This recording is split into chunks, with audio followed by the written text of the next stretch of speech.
Quand je l'ai vu jouer pour la première fois, c'était fou. Brie a marqué 4 ou 5 fois sans se faire plaquer. C'est le meilleur joueur que j'ai jamais entraîné. Brie, c'était un entraîneur qui nous encourageait à aller au bout de nos rêves. Sa disparition a bouleversé l'ensemble de la communauté. La police recherche depuis plusieurs jours Briony Rutland, 27 ans. C'est pas normal de se volatiliser comme ça. Il avait disparu, point.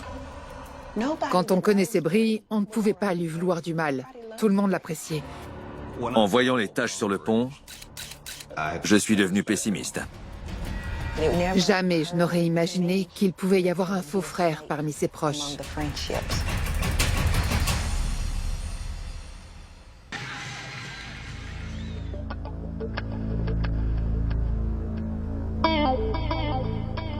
Tuscumbia est une communauté très soudée. Presque toute la population a fréquenté le même lycée, Deshler. Le match du vendredi soir est une institution. La petite ville est alors quasiment déserte. Tout le monde est au lycée pour assister au match. Ce qu'on ressent quand on joue pour le lycée de sa ville, c'est incomparable. Les spectateurs vous transmettent une telle énergie, ça vous galvanise, c'est dingue.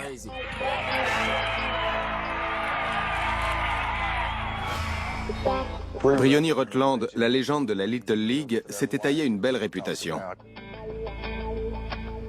La première fois que je l'ai vu jouer, il était en 6e. Il jouait en Little League. Il faisait déjà parler de lui et j'ai compris pourquoi.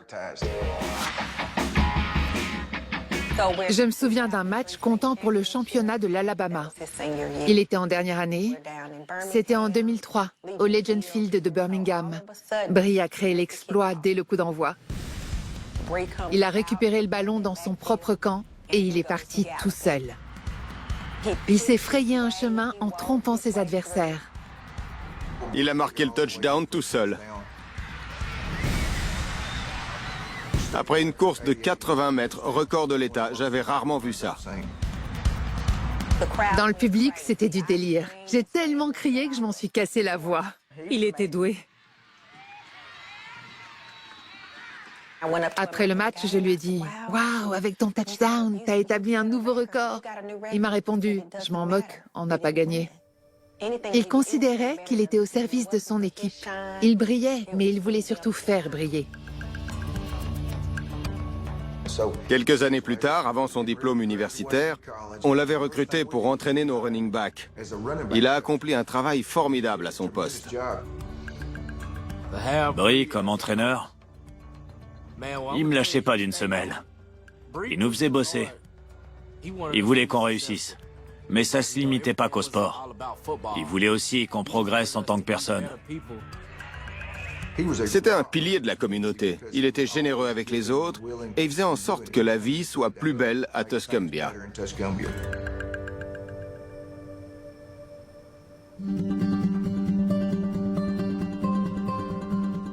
J'oublierai jamais la naissance de Jalen, son fils.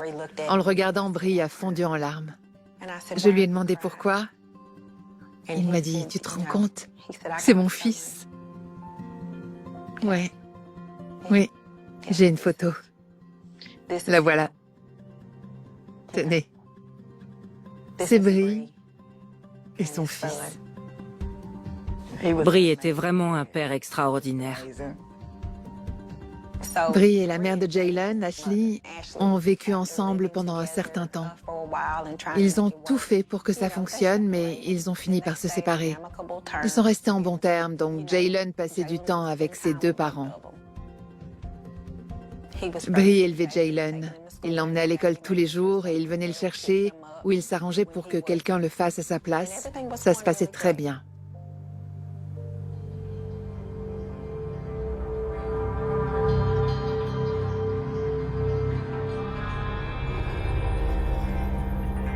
Le matin du 26 novembre, Briony est venu à l'école. Nous avons pas mal discuté des prochaines échéances. Au moment de partir, il m'a dit « J'ai une course à faire et des affaires à récupérer.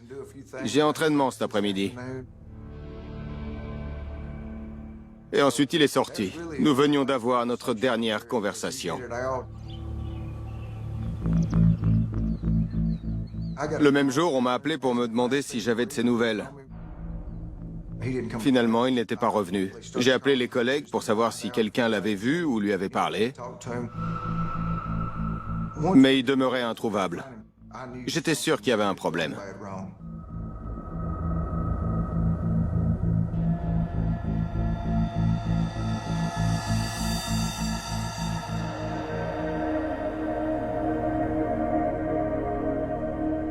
Ce mercredi-là, je travaillais.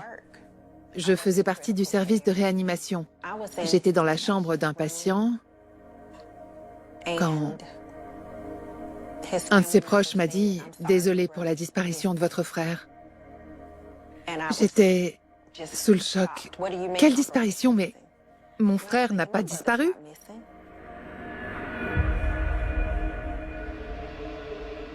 Pour le coup, j'arrivais pas à joindre Bree. Alors j'ai téléphoné à Morgan, la copine de Bree. Elle m'a appris que Bree n'était pas rentrée chez lui depuis la veille au soir. Et même qu'elle avait passé la nuit à l'attendre. Ensuite, j'ai eu Ashley, la mère de Jaylen, au téléphone.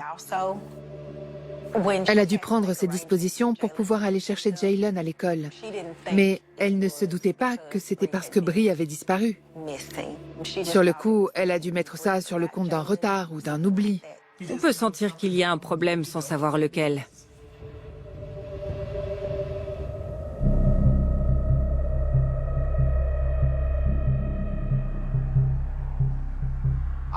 J'étais de passage à Toscambia pour le long week-end de Thanksgiving.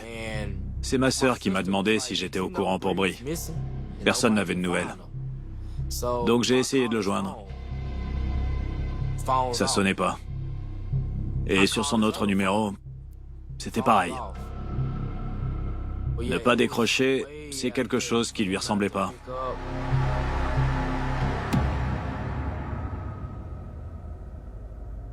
Ici, en Alabama, le match à ne pas rater, c'est l'Iron Bowl, qui oppose les universités rivales d'Alabama et d'Auburn.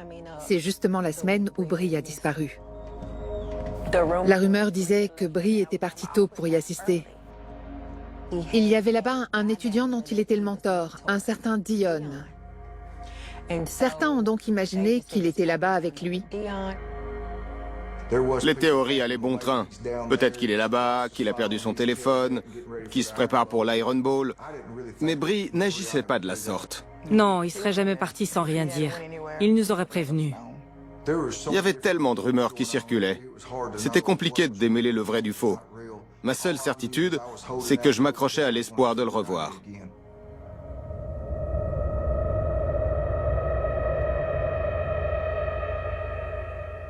Sa petite amie m'a expliqué qu'elle avait voulu signaler la disparition de Briony le mardi 26, mais que c'était trop tôt. La disparition d'un adulte ne peut être signalée qu'au bout de 24 heures. Le lendemain, après 24 heures sans nouvelles, je suis allée au commissariat de Tuscumbia en compagnie de ma sœur et nous avons signalé la disparition de Bree. Je connaissais Bree, je l'avais vu jouer. Il avait toujours le sourire. C'était un gars très décontracté, très avenant, surtout dès qu'il était question de sport. Pendant leur déposition, ses sœurs, Michelle et India, ont donné beaucoup de noms. On a essayé d'établir une chronologie pour déterminer son itinéraire durant les heures qui ont précédé sa disparition. Les enquêteurs du comté nous ont contactés presque aussitôt pour nous demander de diffuser son signalement le plus vite possible. J'ai partagé sa photo et tout ce qu'il fallait savoir. J'ai publié l'avis de recherche sur les réseaux. Au bout de quelques heures, des rumeurs circulaient déjà. Nous sommes en milieu rural. Les rumeurs se propagent toujours très vite dès qu'un événement survient. Elles se répandent comme une traînée de poudre. Les joueurs, les entraîneurs, tout le monde était prêt à nous venir en aide. Tout le monde voulait contribuer à la résolution de ce mystère. C'était du jamais vu. On espérait récolter quelques infos. Mais au début de l'enquête, on n'avait rien. On n'avait rien parce que personne ne savait rien. Il avait disparu, point.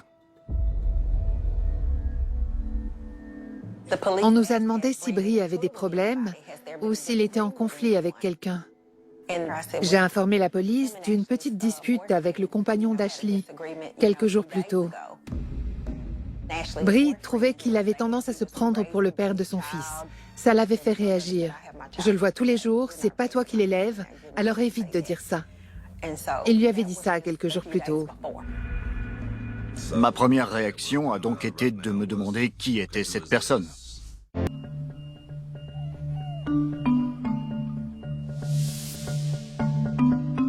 Un beau jour, Bree est née, mais je me demandais combien de temps l'accouchement allait durer. C'était interminable, et finalement, à 5 heures du matin, il est arrivé. J'étais folle de joie. C'était mon jouet. Il avait 16 ans de moins que nous. Bree, c'était le bébé. Un bébé inattendu, une bénédiction, une surprise. Et un choc. Maman nous avait dit que d'après le médecin, elle ne pourrait plus enfanter. J'adorais jouer avec lui, le changer. Je l'aimais plus que tout. Il n'allait jamais au-devant des problèmes. Il ne faisait jamais ce qu'il n'était pas censé faire. C'était un très bon élève. Bree ramenait souvent de bonnes notes. À l'école, il avait certaines facilités. C'était un petit génie. Il voulait se dépasser et aider les autres à faire pareil. Il voulait des bonnes notes pour tout le monde. Il prenait son rôle d'entraîneur très à cœur. Il suivait ses jeunes en dehors des terrains. Il voulait les garder dans le droit chemin. On a eu de la chance de l'avoir parmi nous.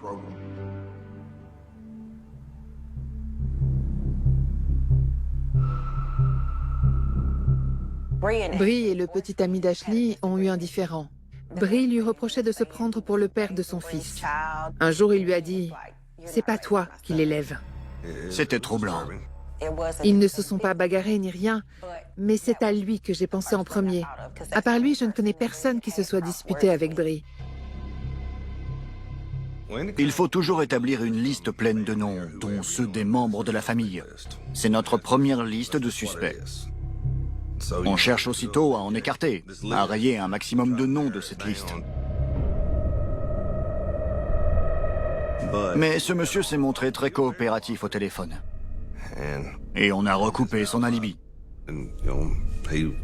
Au cours de nos échanges, il n'avait pas l'air de mentir. Conclusion, nous pouvions exclure cet homme de la liste des personnes impliquées dans cette affaire. La police nous a demandé si nous avions autre chose à signaler.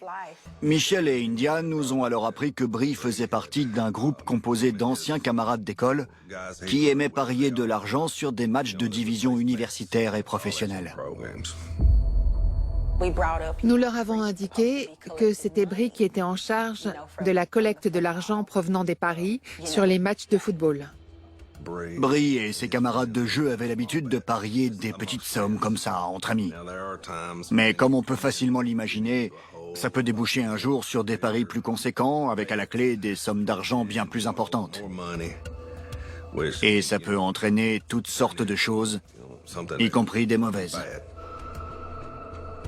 Ça nous a ouvert tout un champ d'investigation. Car perdre de l'argent, ça énerve. On s'est demandé avec qui Bree avait l'habitude de parier de l'argent. Ça nous a permis d'établir une liste de noms avec quelques amis du lycée, dont Chris et Kenny. Je suis en poste depuis longtemps, donc j'ai connu ces gamins. Tuscumbia, c'est une petite ville. Nous n'avons pas mis longtemps à localiser tout le monde. De la part de Chris et Kenny, c'est surtout de l'inquiétude qui prédominait. Ils scrutaient leur téléphone et ils lui envoyaient des SMS. « Appelle-moi, t'es où ?» Eux aussi faisaient tout leur possible pour le retrouver. Et puis, ils venaient à nous sans crainte. Ils se rendaient disponibles et ils cherchaient toujours un bon moyen de nous aider. Leur attitude a joué un rôle important dans la confiance qu'on pouvait leur accorder. Nous avons vérifié leurs allées et venues ou leur présence au travail en interrogeant leurs collègues. Après divers recoupements, nous avons pu conclure qu'ils avaient de bons alibis.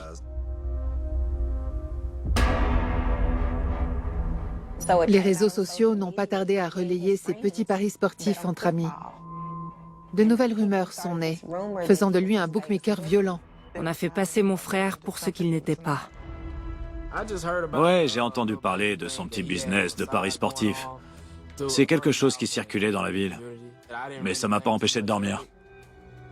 Et ça n'a jamais changé le regard que je pouvais porter sur Brie. Mais disons qu'il y avait suffisamment de rumeurs qui circulaient pour que je garde mes distances.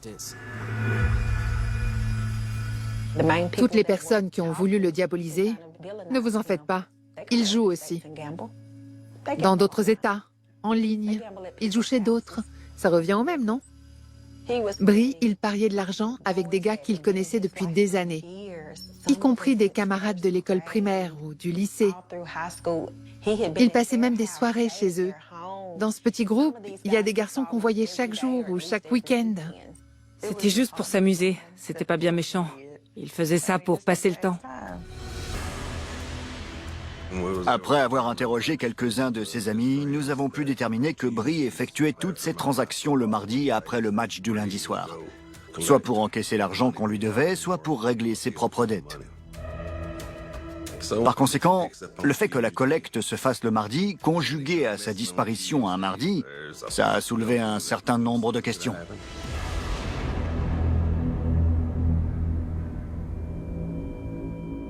C'était pendant la semaine de Thanksgiving. C'était une journée semblable aux autres. Nous étions en train de remettre de l'ordre dans la paperasse. Nous avons reçu un avis de recherche de la police de Tuscumbia concernant Bryony Rutland. Dans l'après-midi du 27 novembre, Morgan Presley, la petite amie de Bryony Rutland, a contacté la police. Elle a demandé à ce que des effectifs la rejoignent là où elle était. Elle a publié sur les réseaux sociaux « Ne cherchez pas à joindre Brie. J'essaie de localiser son téléphone et sa batterie est presque vide. » En utilisant une appli de localisation, elle avait rejoint, selon l'application, la position du téléphone de son compagnon. Elle ignorait totalement pour quelle raison il se serait rendu de l'autre côté du fleuve Tennessee. Elle a donc appelé pour que des policiers l'aident dans ses recherches. Les policiers ont passé toute la zone au peigne fin. L'attention d'un des agents en question s'est portée sur le collecteur d'eau pluviale. L'agent a donc fait glisser la dalle de béton pour accéder au puisard. Il a trouvé le portefeuille et les 2 téléphones portables appartenant à Brie Rutland. Alors qu'on le recherche activement, voilà qu'on retrouve ses téléphones et son portefeuille. Tout le monde s'est demandé ce que les téléphones faisaient là.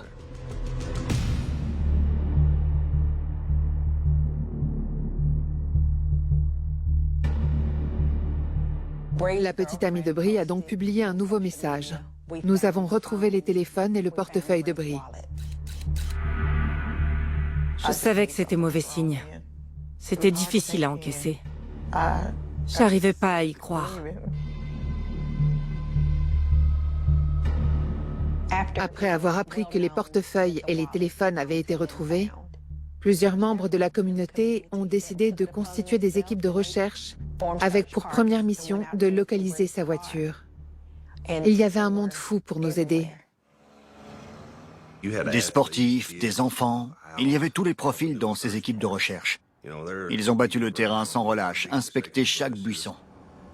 L'élan de solidarité a été incroyable. Ça faisait chaud au cœur.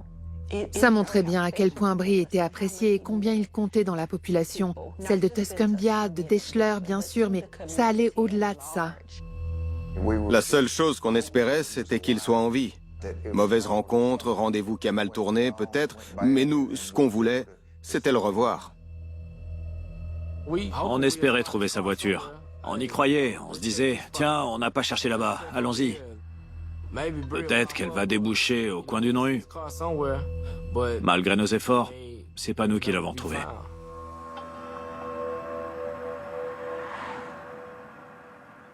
Dans des affaires similaires, lorsqu'on recherche une personne disparue, on s'adresse à la dernière personne qui l'a vue. Sa petite amie a réussi à accéder à l'historique des appels de Brie. Elle a reconnu plusieurs noms dans la liste, dont celui de ses amis Kenny Henry ou Chris Willingham. Mais il y avait aussi une personne dont nous n'avions encore jamais entendu parler, un certain Jeremy Williams. J'ai demandé à mon collègue de contacter et de convoquer ce Jeremy Williams au poste, seulement pour qu'il nous dise ce qu'il faisait ce soir-là. Il nous a répondu qu'il n'était pas disponible. Je crois qu'il avait une réunion de famille à l'occasion de Thanksgiving. Il serait de retour le lendemain. Bon, c'était Thanksgiving, ça n'avait rien d'anormal. Mais à un moment donné, chaque minute compte. On souhaitait lever le doute au plus vite.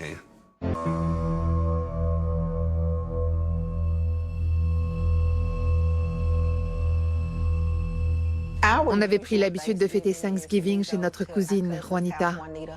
Brie était fidèle à ce rendez-vous. Il ne ratait jamais l'occasion de nous montrer qu'il avait un bon coup de fourchette. Après, il restait pour regarder les matchs de Thanksgiving à la télé. Mais en 2013, l'ambiance était différente.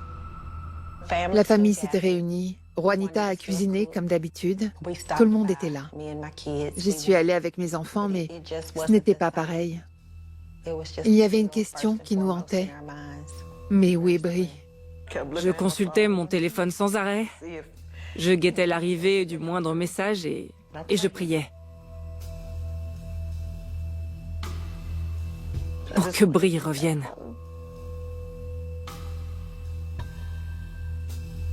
Le même jour, M. Setliff m'a appelé pour me dire qu'on avait trouvé du sang sur un pont.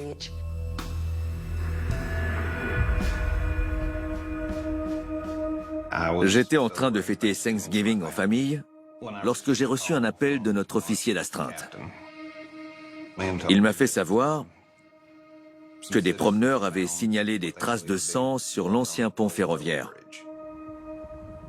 En me rendant sur les lieux, j'ai appelé l'inspecteur Setliff pour lui dire que, sans vouloir être pessimiste, étant donné que la disparition de Brie remontait à plusieurs jours, j'avais comme un mauvais pressentiment. Nos craintes pouvaient se résumer en une phrase. Si on a retrouvé du sang là-bas, il y a de fortes chances que ce soit le sien. En arrivant sur les lieux, j'ai tout de suite vu, à une cinquantaine de mètres du bout du pont, une énorme flaque de sang. Il y en avait sur les planches et sur les rails. La quantité de sang constatée correspondait au moins à des blessures importantes. Il se faisait tard. Nous avons décidé de laisser passer la nuit et de reprendre nos recherches à la lumière du jour. En rentrant au poste de police pour mettre sous scellé les preuves que nous venions de recueillir, l'inspecteur Setliff m'a appris que la voiture de Brie avait été retrouvée. Sa voiture était tout sauf tape à l'œil. C'était un modèle comme on en croisait tous les jours. Dans la rue, vous aurez beau passer 100 fois devant, jamais vous ne la remarquerez. Mais ce qui distinguait la sienne des autres, c'était la plaque personnalisée à l'avant.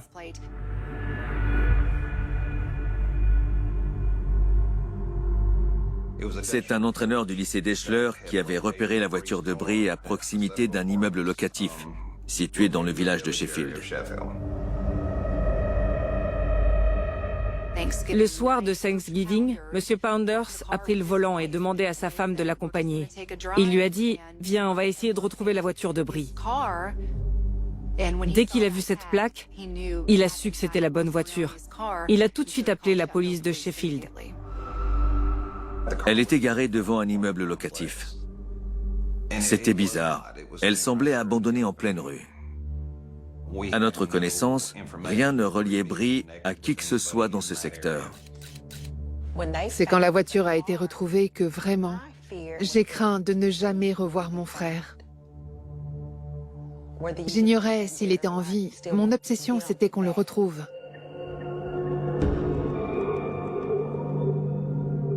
Le lendemain matin, le soleil était de la partie, donc j'y voyais bien mieux. Et j'ai constaté que sur la balustrade en bois, ça avait cogné. À quelques centimètres, il y avait 2 traînées de ce qui ressemblait à de la poussière de béton. J'en ai rapidement conclu qu'on avait attaché quelque chose ou quelqu'un à des parpaings. et que le tout avait été jeté à l'eau. On m'a appelé pour me dire qu'il y avait du nouveau au pont ferroviaire. J'ai demandé à une connaissance de nous emmener en bateau au pied du pont. Depuis le bateau, je voyais tout ce qui se passait sur le pont et autour. Les opérations de recherche attiraient beaucoup de curieux. Dès que les médias ont appris qu'il y avait peut-être du nouveau, on a vu rappliquer toutes les chaînes de télévision locales près du pont. Je prenais un maximum de photos et je filmais tout ce que je pouvais filmer. Je voulais pouvoir illustrer les dernières avancées de l'enquête à mesure que les événements me parvenaient. Sur le promontoire, j'ai pas mal discuté avec les policiers et les amis de Bree. C'était dur pour tout le monde. À ce moment-là, ils craignaient le pire. Le responsable des secouristes du comté de Colbert nous a appris que ses collègues avaient détecté quelque chose grâce à leurs caméras. Un corps. Alors le responsable s'est mis en rapport avec la police de Florence, la ville voisine, pour qu'elle envoie son équipe de plongeurs. Une fois sur place, les plongeurs ont clairement identifié un corps qui était apparemment enchaîné à des parpaings. On a vu le plongeur remonter. Il avait attaché une corde à quelque chose qu'il a commencé à remonter petit à petit. J'avais l'estomac noué parce que j'étais convaincu que c'était le corps de Bree qu'ils étaient en train de repêcher. Quand finalement le corps est apparu à la surface, l'inspecteur Setliff a confirmé qu'il s'agissait de Bree. Juste après, il est parti s'isoler pendant plusieurs minutes. Il avait l'air de dormir. Le visage paisible. Je n'arrivais pas à le croire. Je n'en croyais pas mes yeux. Comment on peut avoir l'idée de faire une chose pareille à quelqu'un comme Bree? Qui serait assez méchant et tordu pour vouloir lui faire ça? Je savais que ce serait dur à accepter pour les élèves, pour les entraîneurs, pour sa famille. On allait devoir leur dire qu'ils ne fouleraient plus jamais cette pelouse.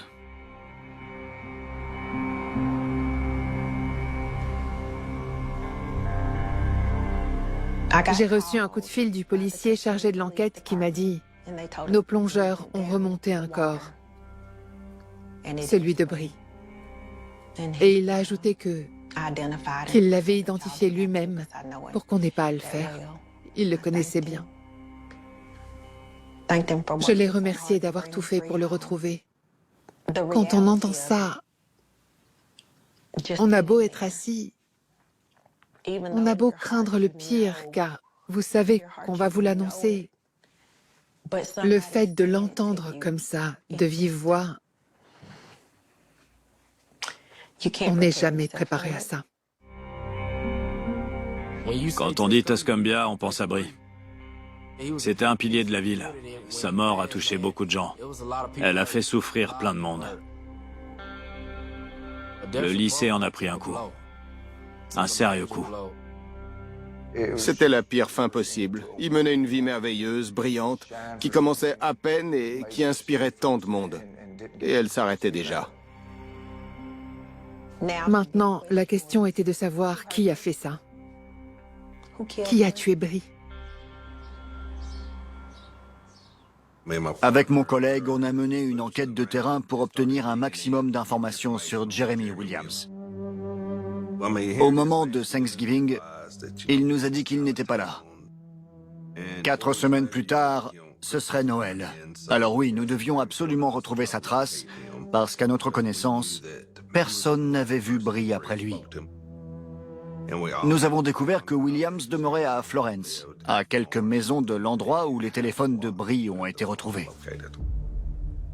Bree, tu le connais bien? Bah, on a grandi dans la même ville, lui et moi, donc... On peut pas dire qu'on était copains-copains. On n'a jamais traîné ensemble les week-ends, rien de ce genre. On se voyait parce qu'on a un centre d'intérêt en commun, lui et moi. Les paris sportifs. Toutes les semaines? Vous pariez chaque semaine sur les matchs? Ouais. De ce qu'on sait, tu serais la dernière personne à avoir vu Bree. Est-ce que tu peux nous raconter en détail comment s'est passée sa dernière visite chez toi? Ouais, il m'a envoyé un texto vers 11h, je crois bien. T'as répondu « moins 1034 ». Tu lui devais cette somme? C'est sa réponse à lui. De toute évidence, Williams ne disait pas tout. Il était très nerveux. On a retrouvé ses portables et son portefeuille à 2 pas de chez toi. Il paraît, ouais. Tu ne trouves pas que les apparences... Les apparences... Elle joue contre moi, je crois. Je crois aussi. Mais moi, j'y suis pour rien. D'instinct, je me suis dit qu'il en savait plus que ce qu'il voulait bien nous dire. Ce qui fait que, de fil en aiguille, on lui a demandé s'il voulait bien qu'on aille jeter un petit coup d'œil chez lui. Chez moi, Ouais, il y a des substances illégales. ça c'est pas grave, on n'aura pas de mandat de perquisition. On te demande juste si t'es d'accord. Non, ou alors, il faudrait que j'ai le temps de bouger des trucs, mais... Là tu rêves. Non, pas question. Alors, c'était quoi ce que tu voulais bouger comme truc illégaux? De l'herbe, D'accord. des pipes à herbe, de l'herbe et plein d'accessoires. Beaucoup d'herbe? Quelle quantité? Des kilos? Plusieurs livres? Ouais. C'est une affaire de drogue? Non, Brie, touche pas à ça. C'est pas ce que dit la rumeur. À ma connaissance, il y a jamais touché. Alors, on parle de kilos, de livres? On lui a dit, t'en fais pas, c'est pas la marijuana qui nous intéresse. On est à la recherche de Brie. Rassure-toi, tu plongeras pas pour l'herbe. Peut-être pas ici, mais... À Florence non plus, je les ai appelés. Mais si tu nous obliges à demander un mandat de perquisition, je peux pas te garantir que Florence ne retiendra rien contre toi. Si tu nous donnes ton accord... Avec un mandat de perquisition, tu risques plus gros. C'est vrai. Si tu nous laisses entrer de plein gré, on ferme les yeux sur l'herbe. Sauf si tu mens et qu'il y en a 30 kilos. Exactement. Là, c'est plus la même chose. Plus la discussion avec Williams avance, et plus la quantité de cannabis augmente. Me dis pas que tu ignores combien t'en as. Allons. J'en sais rien, elle est pas à moi. Tu la caches pour qui?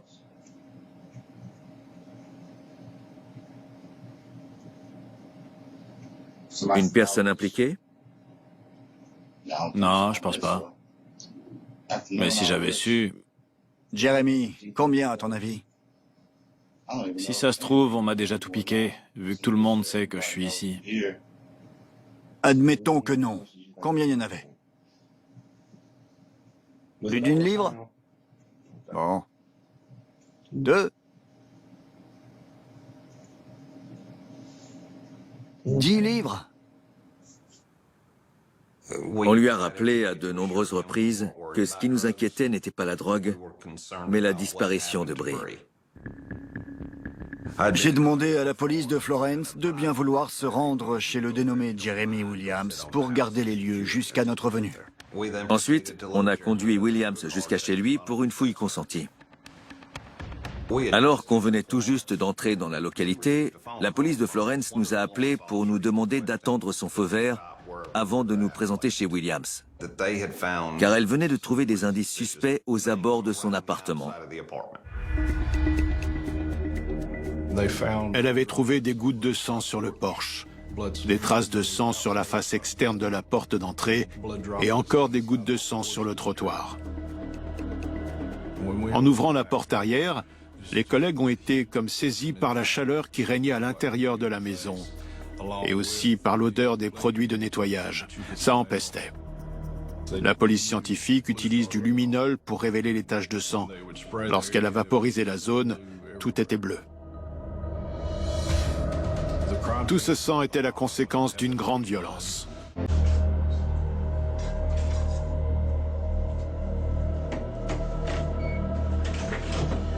Bon. Il m'a envoyé un message pour me dire qu'il montait à Florence. C'était quel jour? Le mardi. Jeremy Williams nous a révélé qu'il pariait avec Bryony Rutland sur des matchs de football américain. Il avait perdu son pari le week-end précédent, le mardi en question. Il devait à Bry une somme avoisinant les $1000. C'était toujours le mardi que Bryony encaissait ses gains ou qu'il réglait ses dettes. Au cours de l'enquête, on nous a affirmé que lorsque Bry encaissait ses gains, il n'insistait jamais pour qu'on lui règle la somme en totalité. Être à court d'argent, ça peut arriver, et il le savait. Il n'y avait pas d'urgence.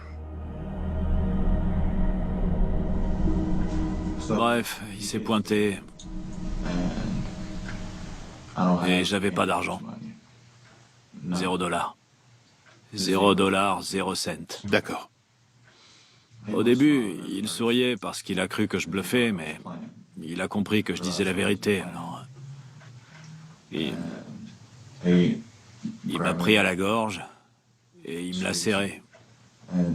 Il m'a juré que si jamais je crachais pas son putain de fric, il hésiterait pas à me couper les doigts un par un, à chaque fois que nos chemins se croiseraient. J'ai essayé de lui faire lâcher prise, de rabattre son bras, mais c'est quelqu'un de balèze. Il était debout derrière moi, en position d'étranglement, comme s'il cherchait à m'endormir. Je me suis mis à genoux. Il avait réussi à m'endormir. Et quand je me suis réveillé, il était en train de me couper le petit doigt. Il m'a montré sa main. Il l'avait enrubannée dans des bandages de fortune. Il les a enlevés pour me montrer une coupure. Bien. Il avait tendance à se donner le beau rôle dans toute cette histoire. Il ne voulait que du bien et on lui voulait du mal. J'ai trouvé sa version un peu trop belle. J'ai voulu me relever, le couteau a roulé. Il était là, à portée de main. J'ai pas cherché, je l'ai poignardé. Et j'ai recommencé plusieurs fois. Après, il a encore voulu m'agresser, alors je l'ai encore poignardé. D'accord. Et ensuite? J'ai couru dans ma chambre pour prendre un flingue caché dans un placard. Oui. Il était juste derrière moi. Vous l'avez blessé? Ouais, mais je sais pas où. J'ai tiré en fermant les yeux. J'ai pressé la gâchette et il est tombé. Il avait un téléphone sur lui, un portefeuille ou autre chose? J'ai pris ma voiture. J'ai fait le tour du quartier en me demandant ce que j'allais faire. J'ai jeté ses téléphones dans l'égout. Plus tard, il a déplacé la voiture de Bry qui était garée devant chez lui et il l'a déposée à Sheffield. Et il a appelé sa petite amie pour qu'elle vienne le chercher là-bas. J'ai pris sa voiture pour me rendre à l'hypermarché. Pour acheter quoi? Des chaînes, des cadenas et aussi une poubelle. Tu l'as enveloppé dans quelque chose? Je l'ai enfermé dans la poubelle. Ensuite, il a rempli plusieurs sacs poubelles. Il y a mis des serviettes, les vêtements de Bry, ses propres vêtements, le fameux couteau, le pistolet. Il a chargé le tout dans le coffre de sa voiture et s'est rendu au pont ferroviaire de Sheffield. Il a commencé par transporter quelques parpaings jusqu'au pont. Après les avoir déposés, il est revenu chercher le sac contenant tout ce dont il voulait se débarrasser et il l'a balancé à l'eau. Ensuite, il est revenu chercher la poubelle dans laquelle il avait enfermé Bryony.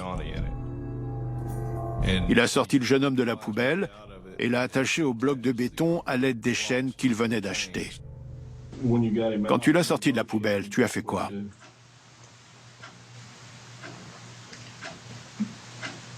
Je l'ai jeté dans le Tennessee. Au terme de l'interrogatoire, nous avons inculpé Jeremy Williams du meurtre de Bryony Rutland.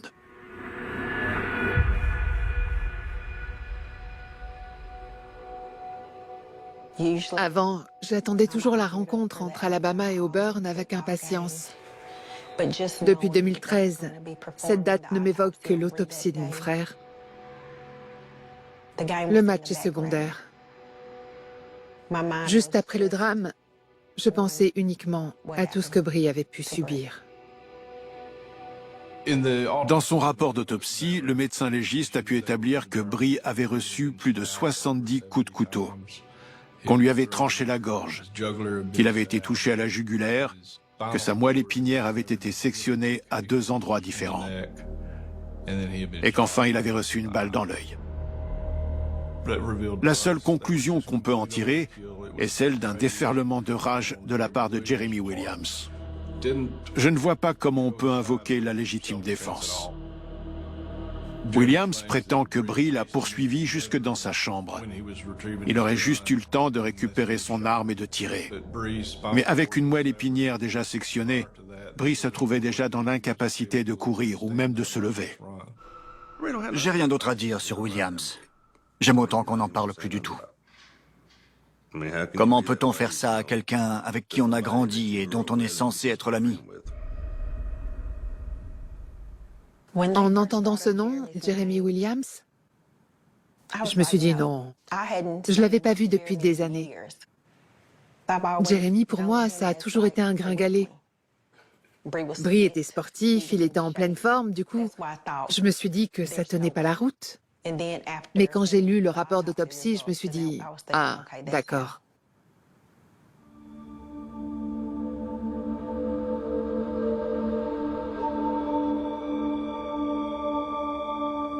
J'en revenais pas. Toutes ces personnes qui s'étaient déplacées, le gymnase était plein. Il n'y avait plus une place de libre. J'étais touchée de voir autant de monde. Ça m'a fait du bien de ressentir le soutien de la population. Tout ce monde. C'était fou.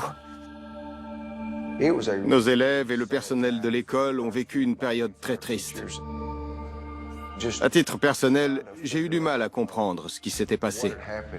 Au sens premier du terme, je ne comprenais pas. Le tribunal a ensuite établi qu'au moment des faits, Jeremy Williams ne possédait que $2 sur ses 2 comptes en banque. Bree, il n'a jamais rien pris, il donnait. Quand toute la lumière a été faite durant le procès, les SMS ont montré quelle était la vérité. À aucun moment mon frère n'a exigé de Jeremy qu'il lui donne l'argent qu'il lui devait. Au contraire, il lui a dit qu'il n'avait pas à s'inquiéter, qu'il viendrait un autre jour. C'est Jeremy qui lui a envoyé plein de SMS, qui lui a dit de venir. Il a tendu un piège à mon frère, comme une araignée qui attire une mouche dans sa toile. Ce n'était, entre guillemets, qu'un vol minable.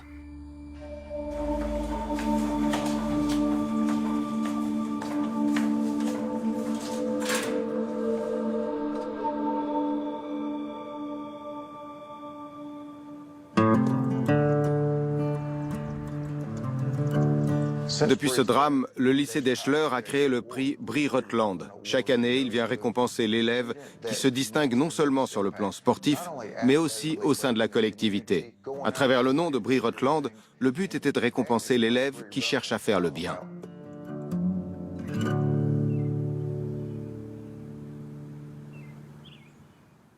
Je n'ai pas assisté à un seul match à Deschler depuis la mort de Bree. Je n'allais même plus chez ma sœur parce qu'elle habite juste derrière le stade.